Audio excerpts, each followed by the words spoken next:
Darkness has fallen over the Texas capital city of Austin, and just a few miles from the bright lights of the downtown area lies one of the world's great motorsports facilities, Circuit of the Americas, home of the Formula One U.S. Grand Prix.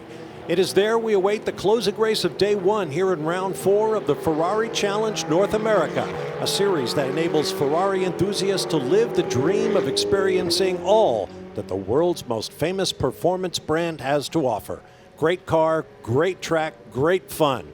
Hello everyone, I'm Bob Varsha. We're into the second half of the season now here at Circuit of the Americas, WeatherTech Raceway Laguna Seca in September, Sebring, Florida in October, and then the various regional championships of Ferrari Challenge will meet in Abu Dhabi in the United Arab Emirates for the Finale Mondiale.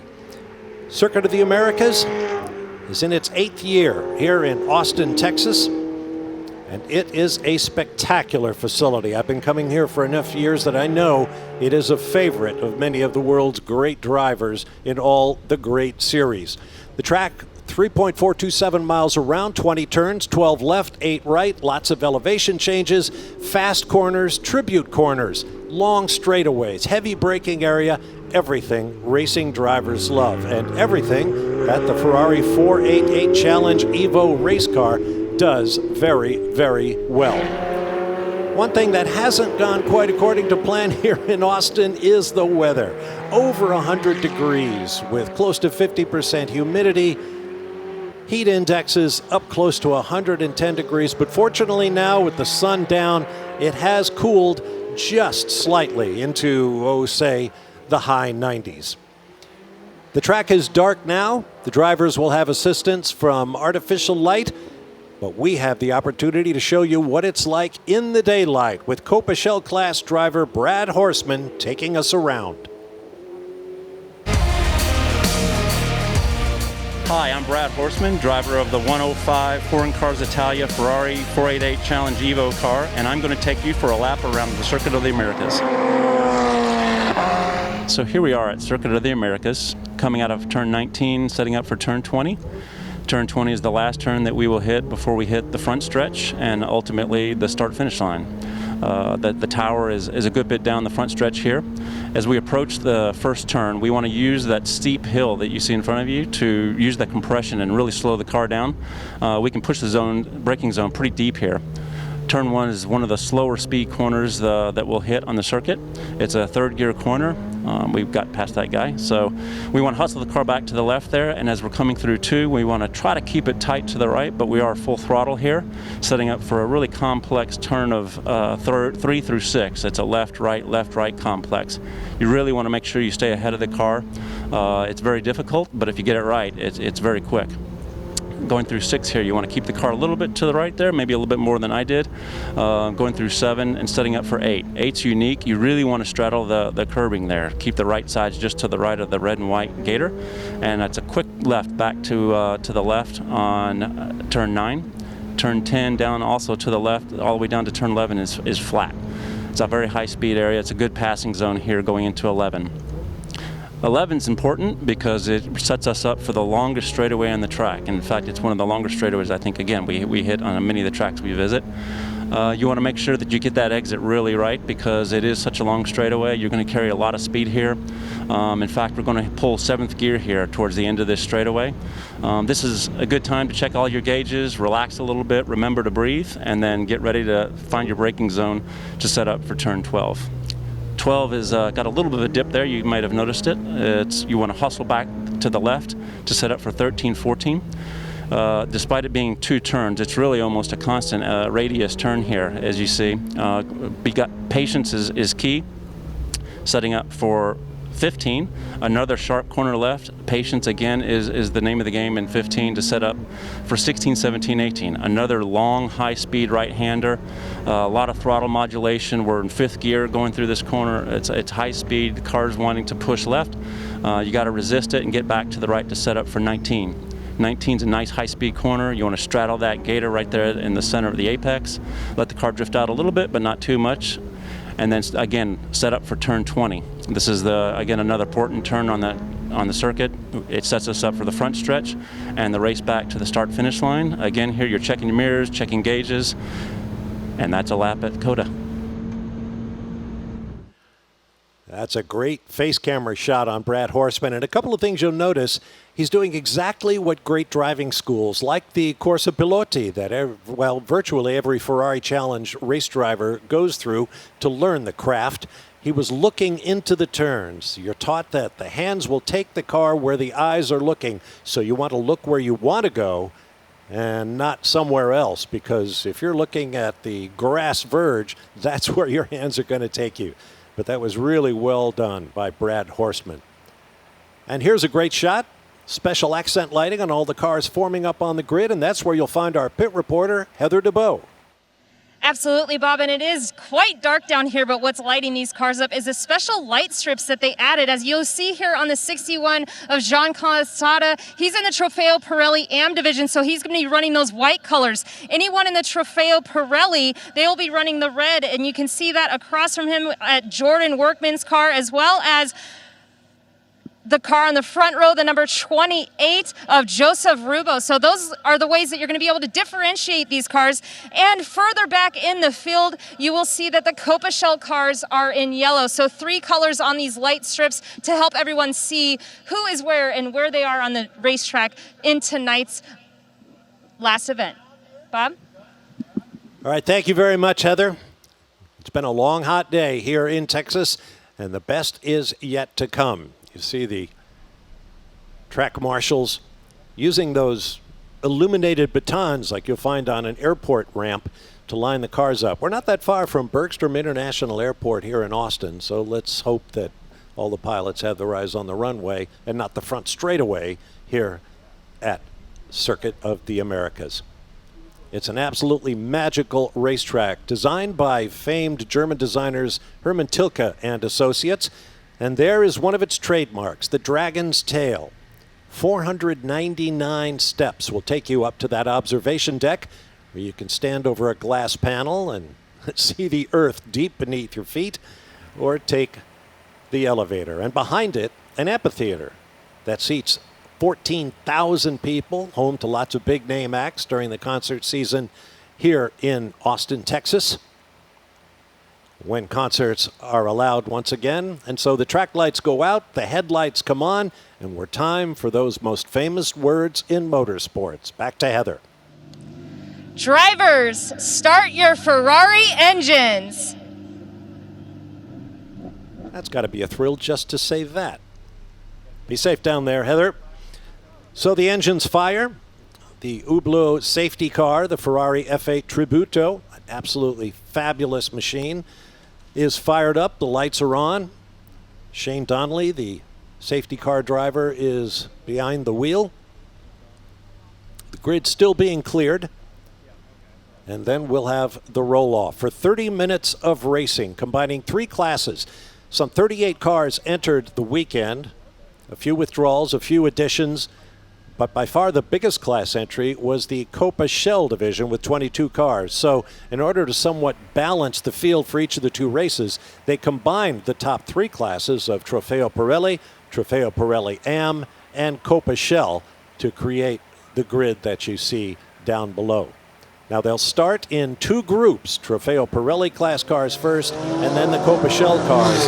And although some of the Copa Shell cars were quicker in qualifying than those in the Trofeo Pirelli classes, they will start behind them so that each class gets to compete with their rivals in class and not those of another class. Up the hill goes the field to turn 1, highest point on the racetrack, and a beautiful view of downtown Austin in the distance, and then down the hill they come. Behind them, the Copa Shell cars. This is downhill to turn 2, and with that, it's time to check the starting grid for today's race. On the pole on the inside, Cooper McNeil for Ferrari Westlake, who is authoring an historic season. He is unbeaten from pole with every fast lap bonus point thus far this year. Joe Rubo for Ferrari of Long Island starts alongside Jean-Claude Sada and Jordan Workman for Boardwalk Ferrari and Ferrari of Central Florida, respectively, on row 2. Row 3, Brent Holden, Ferrari of Newport Beach, and Ross Choest, Boardwalk Ferrari. Row 4, Dave Musial for Ferrari Lake Forest, and Jason McCarthy for Worldwide Ferrari. Row 5, Aaron Weiss for Continental Autosport, and Christopher Cagnazzi will not start due to crash damage. And then come the Copa Shell cars. Brad Horstman for Foreign Cars Italia and Kevin Milstein, Ferrari of San Diego. Jim Booth for Ferrari of Atlanta and Jay Schreibman for Cawley Ferrari of Detroit. And Lars Dahlman for Ferrari South Bay, and Phil Keebler for Cawley Ferrari of Detroit, making up the 3 full rows in that class. You can see just how effective the headlights are on these cars. The joke around the pit and paddock area was that after the season opening event on the high banks of Daytona International Speedway, which has permanent lighting that can be dialed up to almost daylight intensity, it was thought that, well, we'll come here and avoid the heat of the Texas day, and race into the night using their lights. The problem is they don't have any.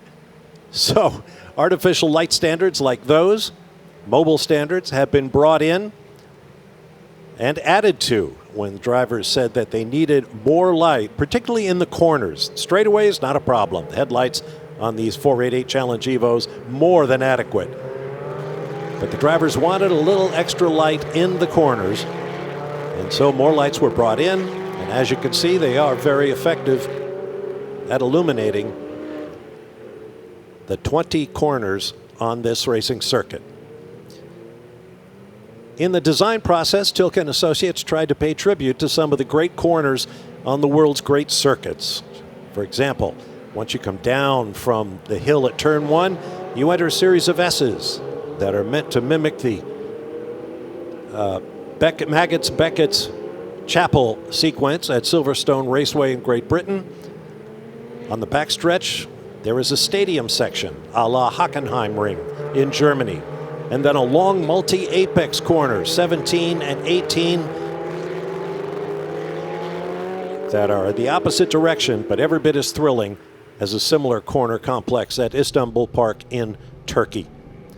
And then 19 and 20, and you are on this front straightaway. Safety lights are off. The field is ready. Oh, bit of a jump there from Cooper McNeil, but he is the pole sitter, so he can do it any way he wants as they come through turn 20. Now, first they'll reach the finish line, but that is not the start line. They're crossing it right now. The green flag is further up the road. No passing until you cross start finish. Green flag waves, and we're off. McNeil, right of your screen, leading that column of cars up the hill. Now somebody taking to the inside line up to turn 1. It's very wide, but it narrows up really quickly, and you see some cars having to go off the track, driver's right, to try to make the corner. Down through turns 2, and then into that S section I mentioned. And here comes the Copa Shell class. They take the green as well, and it looks like they do so in good form as they head up the hill, known as Phil Hill when the track was opened back in 2012. Nice clean start from the Copa Shell contingent. Meanwhile, the Trofeo Pirelli cars disappear up to turn 11. The clock is running at the top of your screen. There is Jean-Claude Sada, the 2015 Copa Shell AM category champion. Took a year away from the sport for medical reasons a year ago, then came back this year, and he's every bit as quick as he ever was, if not quicker.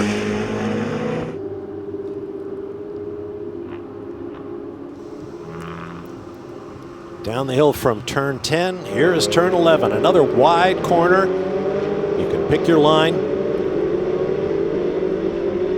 from plenty to choose from.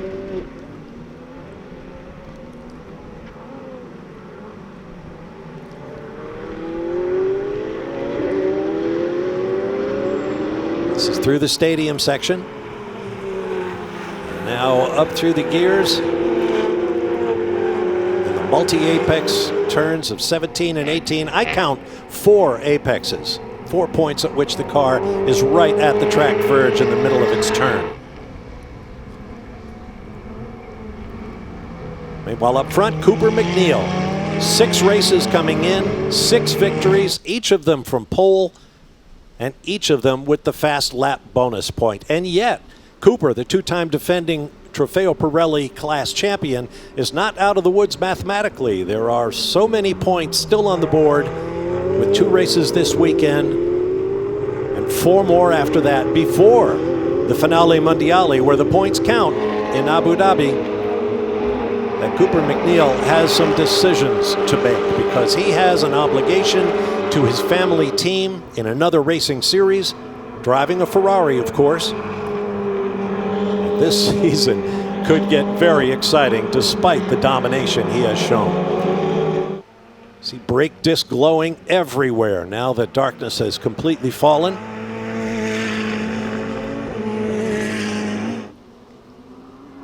Cooper, vastly experienced. He knows this track well, and most of the others that we race on. Ross Choes second in Trofeo Pirelli, the man trying to chase down MacNeil for the championship lead.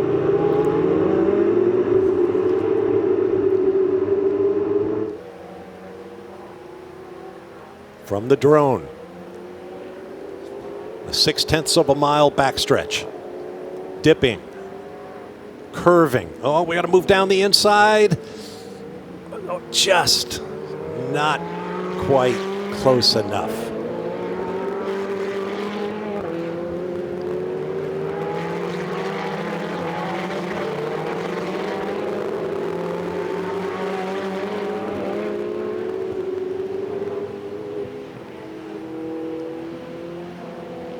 A beautiful flow to this racetrack.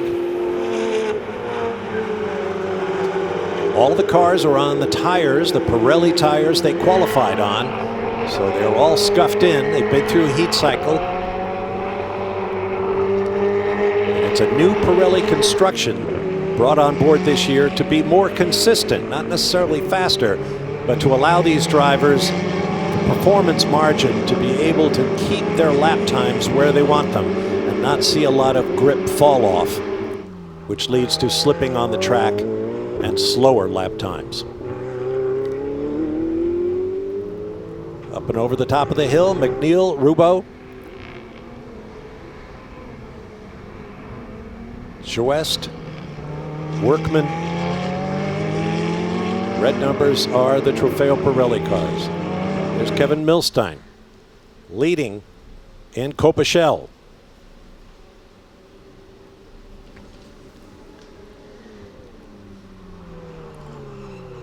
Third in points is Milstein. He's got Brad Horstman, your chauffeur, for a track lap earlier in our broadcast. Right there behind him.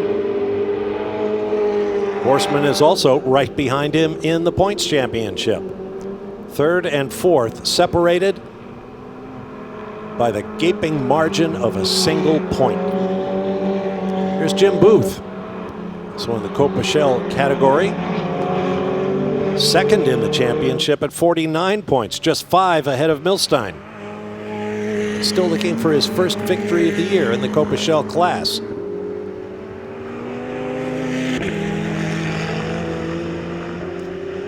Lars Dahlmann for Ferrari South Bay in Torrance, California. It'd be a little difficult to pick up the numbers on some of these cars, like that one, for example. In addition to the glowing brakes, you see the unburned fuel bursting into flame on those red-hot exhaust pipes. It's all part of the lure of motorsports.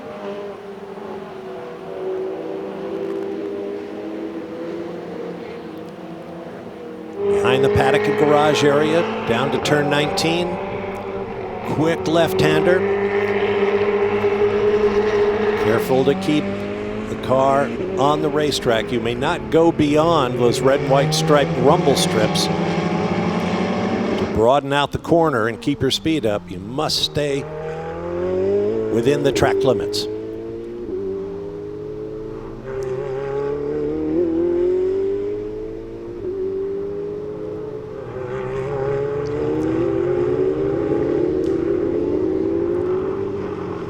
Jean-Claude Sada running in third place in the overall but in the Trofeo Pirelli AM category, doing a great job. He's like a fine wine. As he gets older, he just seems to get better.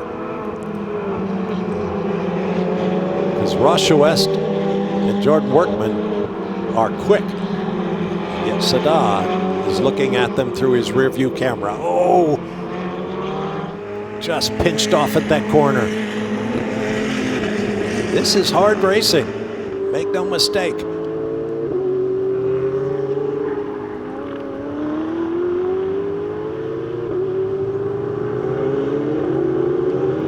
Aaron Weiss and Dave Musial. Musial has a win to his credit at Road Atlanta earlier this year. And hopefully tomorrow you'll be able to see the livery on his car in the daylight. In fact, all the liveries on these cars are simply breathtaking. Dave's, well, I'll just keep it a secret. Join us tomorrow to see it in the daylight. Well, there's a look, just the Joker, as portrayed by Heath Ledger in the Batman movie. In fact, Dave has 2 victories, one at Road Atlanta and one at Indianapolis, the most recent double race weekend. He also has a second in the first race of the season at Daytona and a pair of thirds at Daytona and Indianapolis. And that's why he leads the Pirelli AM category.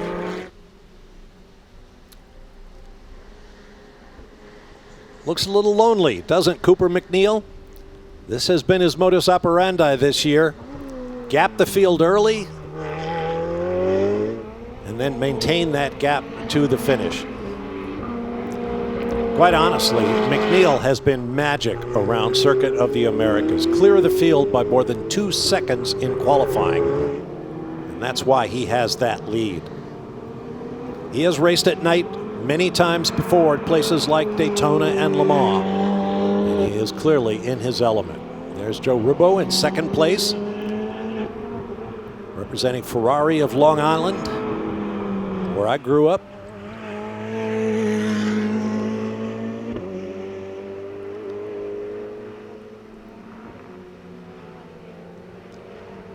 The carbon ceramic discs on these cars, in fact, the entire braking system is from the famed Brembo brand,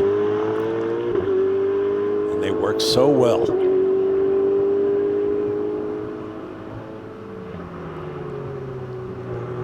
This is turn 11.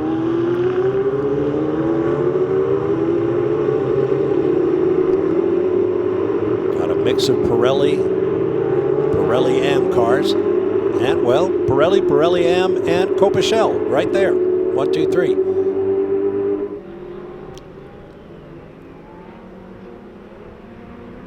First 10 minutes of the race gone just that quickly. Battle for second in Pirelli AM. McCarthy and Holden.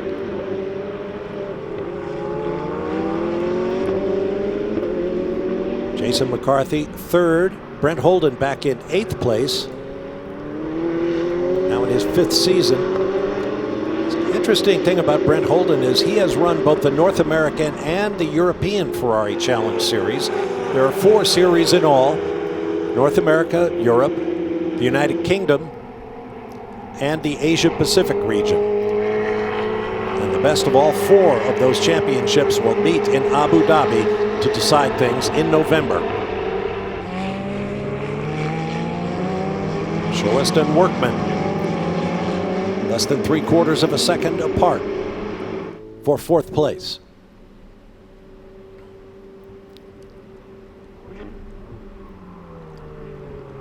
It must be so exhilarating to fly up that hill, knowing that the hill itself and the laws of gravity are trying to slow you down, so you can keep your foot in it until just the appropriate split second to get on the brakes and turn in for the apex.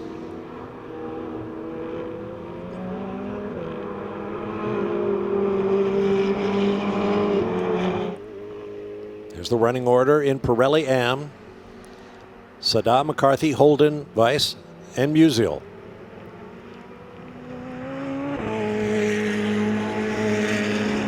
Well, running 5th.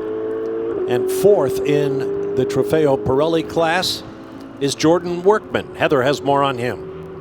I got a chance to speak with him just before this race, and he told me that he wasn't too happy with his qualifying effort. He said that his pressures were too high, and so he had way too much oversteer. So he's hoping he'd qualify better tomorrow, but he said his goal for tonight's race is he really wanted to maintain position. He started this race in the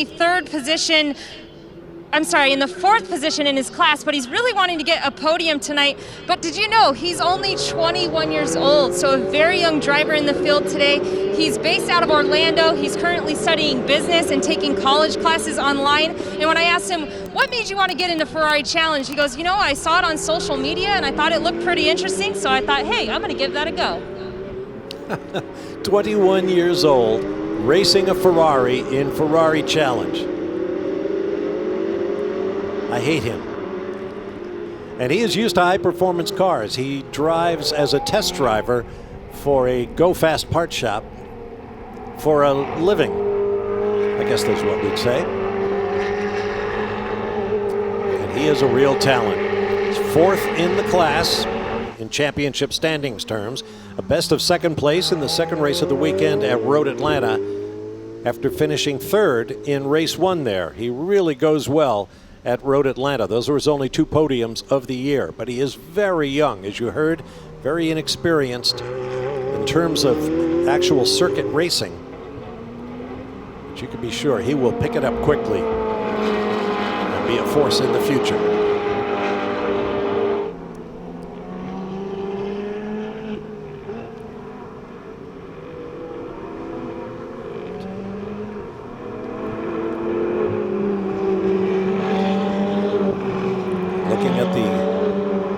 Standings on the left side of your screen. You may be wondering about Chris Cagnazzi. He never started the race. His car was too heavily damaged after a crash in practice yesterday. Hopefully we'll see him in tomorrow's event.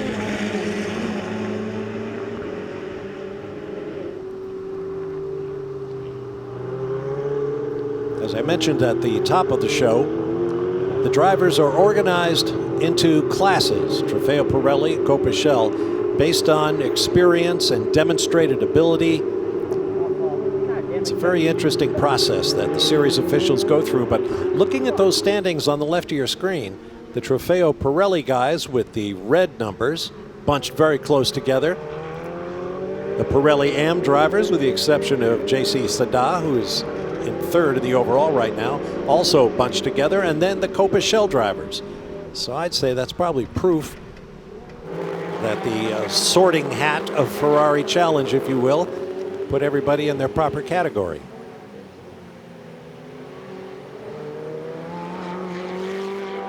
This could get interesting.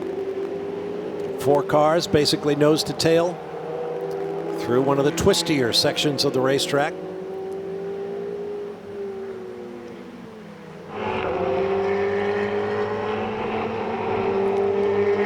See who wants to throw down. West, Workman, McCarthy, and Holden.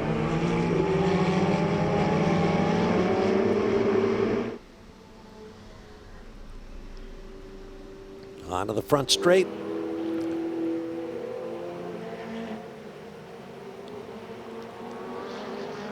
And then up the hill, gaining over 130 feet in elevation before a big left-hand swing and a plunge downhill into turns 2, 3, 4, 5, and 6. Then 7, 8, and 9 tighten up. So you have to be prepared for that. And then turn 10 is a blind left-hander over a brow.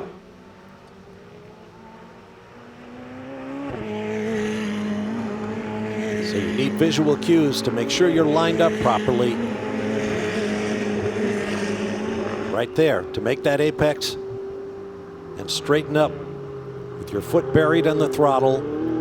As Brad Horstman said, flat before you hit the brakes and downshift for turn 11. But keep the revs up if you can and make sure you're in the proper gear, because you don't want to lose anything before you launch onto this back straightaway.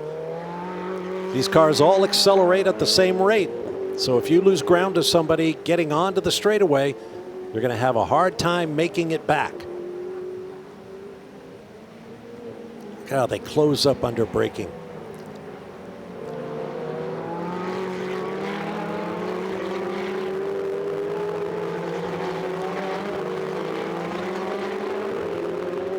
Ferrari technology is a wonderful marriage of track and road. It's been said that the only thing Formula One cars do better than change direction and accelerate is stop. And that's the case with these 488 Challenge Evo cars as well. They stop dramatically.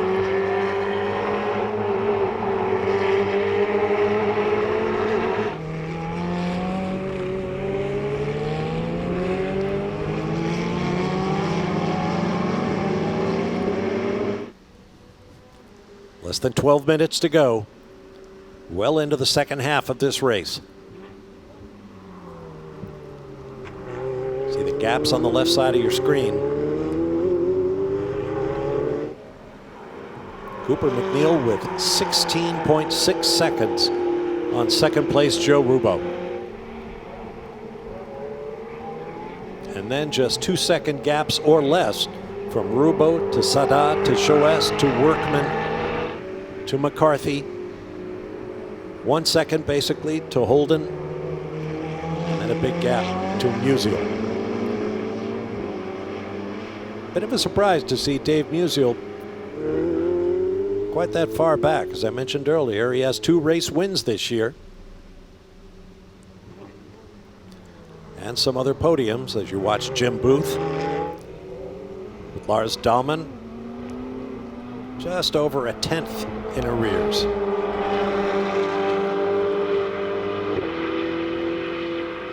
Beautiful engine note from these 3.9 liter Ferrari V8 engines. 90-degree V8s, turbocharged. That's why they don't roar like a normally aspirated car would. The turbos act as a bit of a muffler. But 670 plus horsepower. ABS, variable aerodynamics, variable brake balance.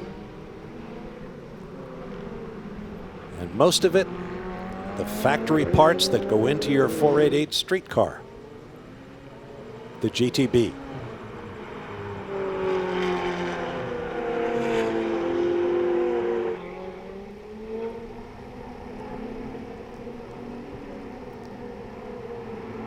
Ten minutes to go.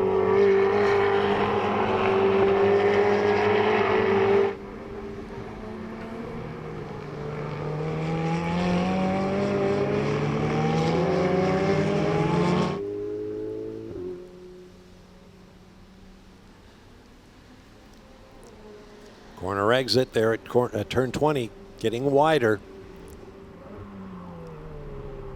I wonder if that's a matter of traction or enthusiasm or both.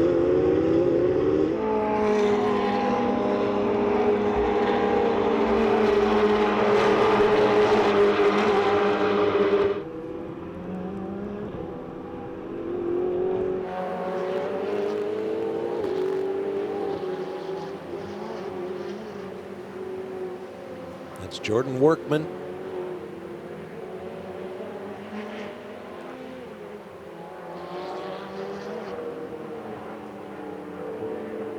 Such a cool sight. Using all of the rumble strip and a bit of the track beyond, that's allowable. Race director Todd Snyder has been watching them closely and warning them about violating the track limits. You could get 2 wheels on that red and white rumble strip and 2 wheels beyond, but you cannot get 4 beyond.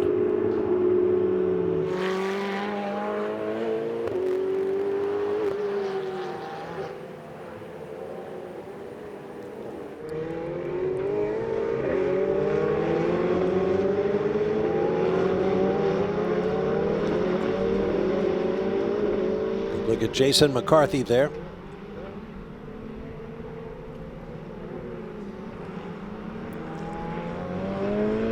Another fantastic livery on that car.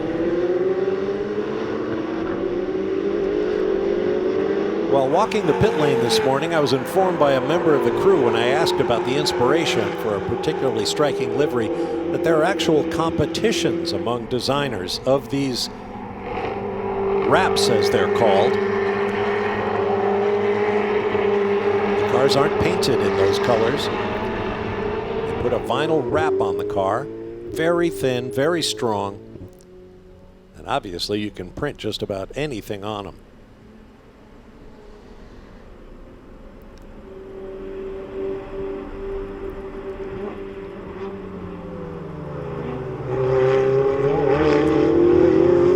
Ticking away fairly quickly now. You watch Joe Rubo and Jean-Claude Sada in two different classes, but they don't care. They're battling for a place in the overall, specifically second. Although Sada is, as you see, first in Pirelli AM.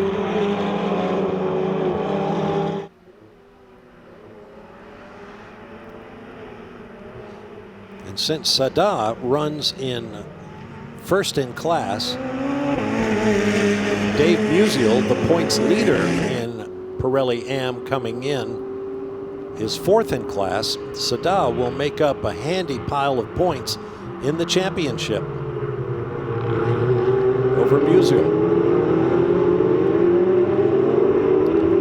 You see that red car sticking two right side wheels over the red and white striped rumble strip, but staying on that line and not trying to rejoin the racetrack within the white line until he knew that he was over the rumble strip. Didn't want to try to cross it for fear of upsetting the car. That's wise. Cooper McNeil's lead now out to 19 seconds.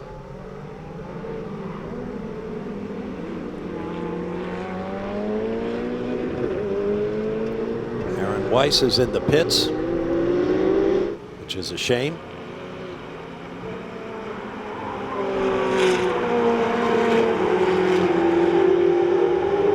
Hear that squeal of the tires. It's been said, a squealing tire is a happy tire. At least race fans like to think so. Oh, this goes very close. Oh, that is Jason McCarthy, who had to take avoiding action and then spun, coming onto the front straightaway. That was unfortunate. Less than 5 minutes to go now.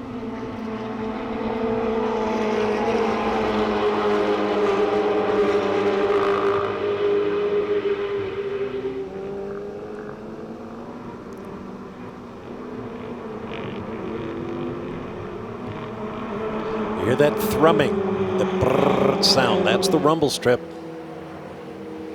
as the Pirelli tires rip across it. Love that shot. The pools of light, the headlights of the cars, and the accent lights on the bodies of the cars. Someone took a look down into 11, decided better of it.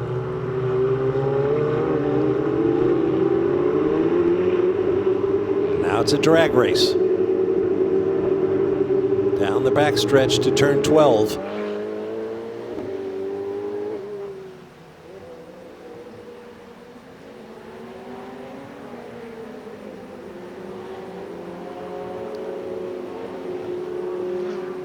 Boy, it can be so tempting because the cars have to brake so heavily for turn 12. You come rocketing along at $160 or so. You think, oh, I can get there. I can get inside. I can get to the apex first and make the pass. Well, you do so at your peril.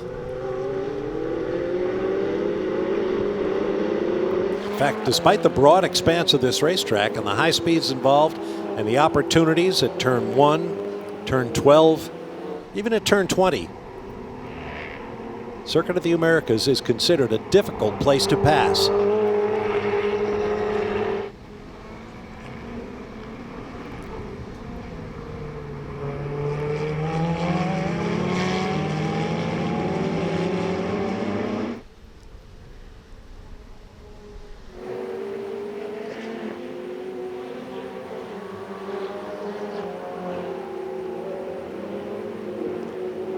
Up the hill they go. We anticipate a white flag, meaning last lap, next time by.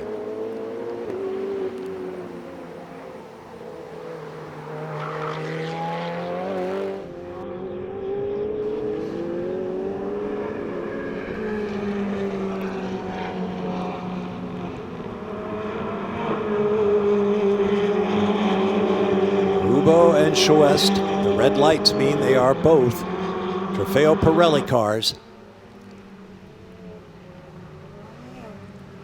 Oh, whoa, whoa, whoa. The rear end steps out. That was close. They almost made contact. No one's fault.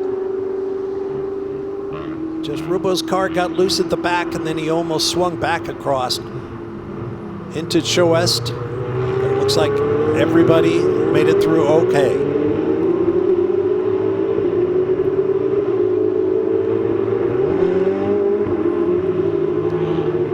Strange things begin to happen in the closing minutes of a race in Ferrari Challenge.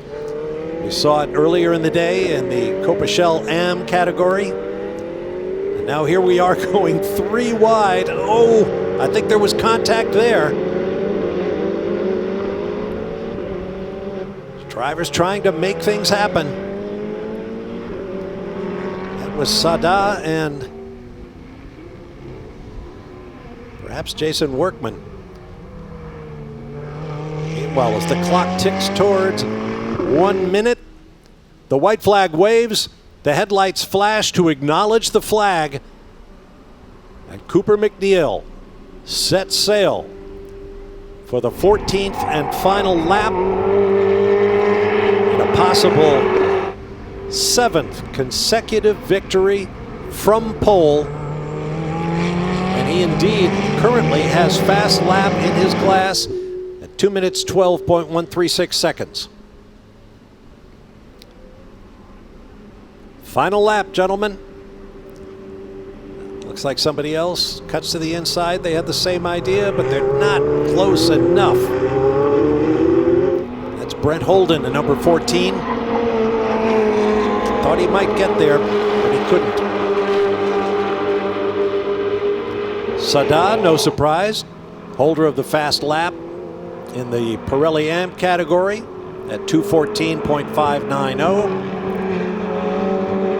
And Kevin Milstein, currently quickest in COTA at 2:15.305. The checkered flag awaits.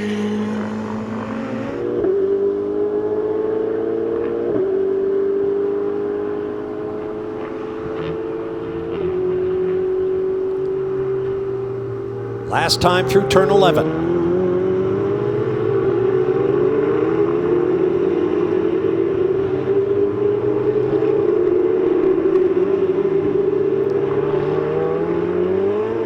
There could be an opportunity here.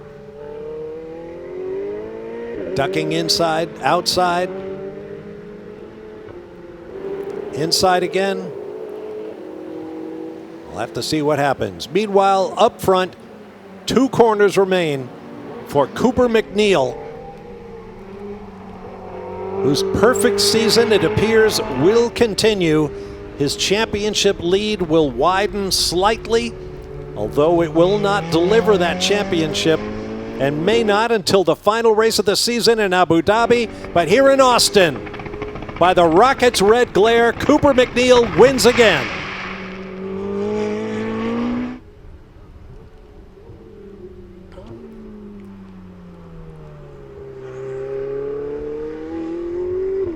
Ross Choest across the line in second, Joe Rubo in third after they switched places earlier.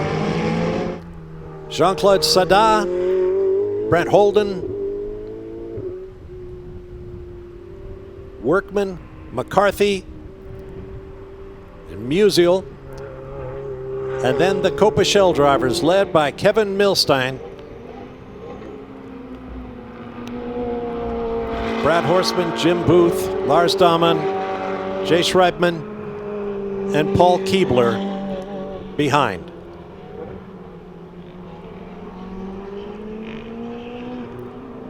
Well done, Ross Choest, hanging in there in second place. Now, once Cooper MacNeil decides which races he's going to be able to make the rest of the season, if Choest wins the class, perhaps from pole, perhaps with the bonus point for fast lap, he could be very close, if not ahead of Cooper MacNeil when it comes time for the Finale Mondiale in Abu Dhabi.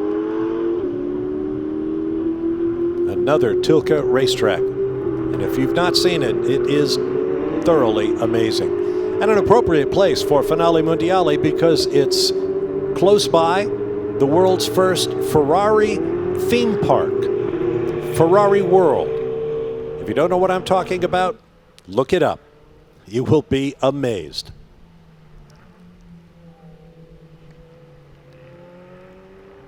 And so now the cars will make their way to the start-finish straightaway for the podium ceremonies.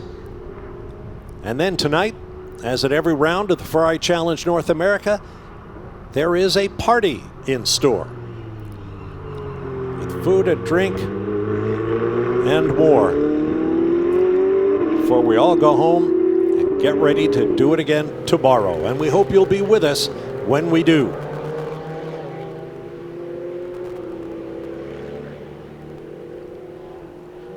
A pool of light in the dark Texas night.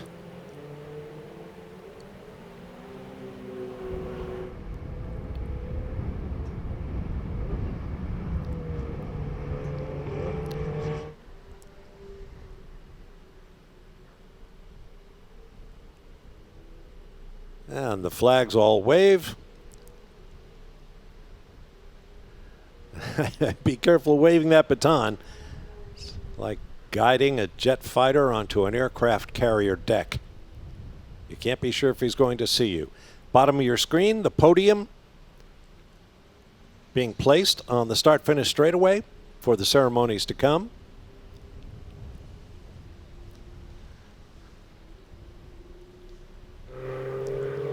Personally, I'm looking for the party equipment, but that's just me.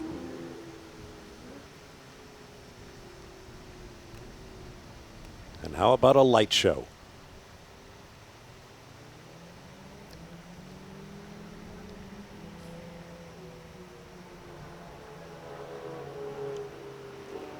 So while they set up for the podium ceremonies, let's look at some of the highlights of this race. Cooper MacNeil started from pole, sailed off into the distance as he has all year long, en route to the victory in the Trofeo Pirelli class. But there was action behind like this. Very tight nose to tail, inside out action. That's at turn 12 as the Trofeo Pirelli, Pirelli AM, and Copa Shell drivers sorted each other out. White car on the inside is Jean-Claude Sada, who absolutely dominated the Pirelli AM category despite all the traffic you see there.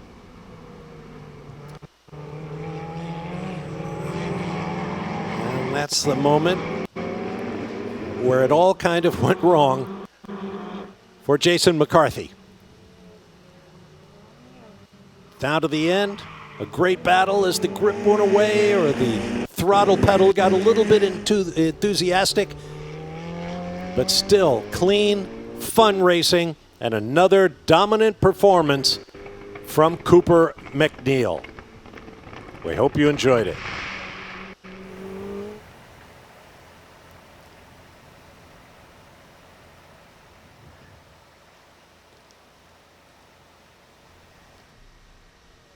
And with the look at the Dragon's Tail in the background, let's have a look at the results of this combined class event.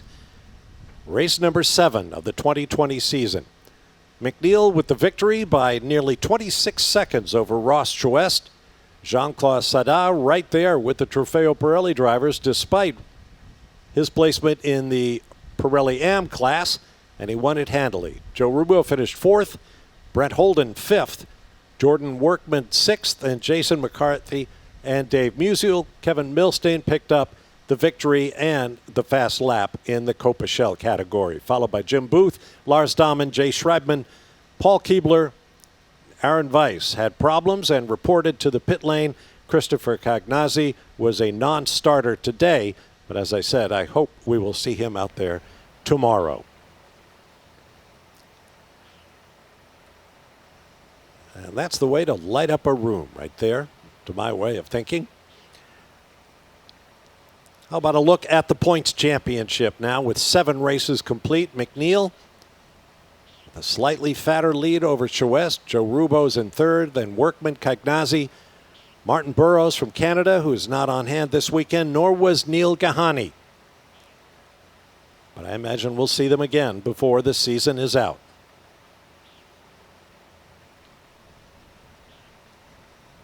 Those points, by the way, in the Trofeo Pirelli category. Here's the Pirelli AM category. Sada leading over Musial. McCarthy. John McGrew absent this weekend, as were all of these drivers, as the pandemic continues to wreak havoc on everybody's schedules. In the Copa Shell category, Kevin Milstein with a 1-point advantage, moving up 2 places with the victory today to the class lead over Jim Booth. Jace Reibman falls 2 places, but just a couple of points out. And there you see the rest of the standings in Copa Shell. The night is just beginning, but you can be sure we'll be back here tomorrow for qualifying and then races. The race number 8 in the 2020 Ferrari Challenge season. So plan to be with us. And until then, for Heather DeBow, I'm Bob Varsha. Have a great evening.